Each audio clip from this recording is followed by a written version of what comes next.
Enough is enough for these steel workers. They're marching in Brussels against cheap Chinese imports, which they say are swamping Europe, destroying jobs and the environment. Welsh steel worker Scott Bamsey. The Chinese dumping of steel in Europe is crippling us, and it's not a level playing field, and until we put tariffs on Chinese steel to make it a level playing field, we haven't got a chance, really.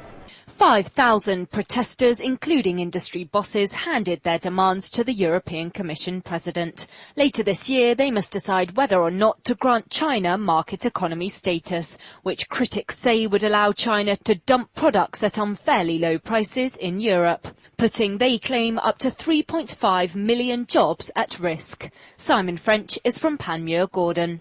What European Union economic leaders need to think about, is there a future for steel production in the European Union?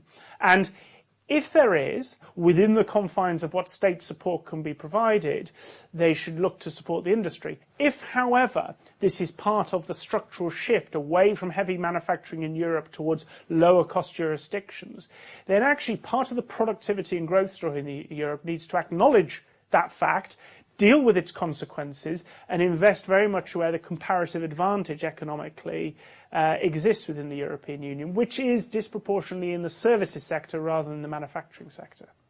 The European Commission have already opened 3 anti-dumping investigations into Chinese steel products.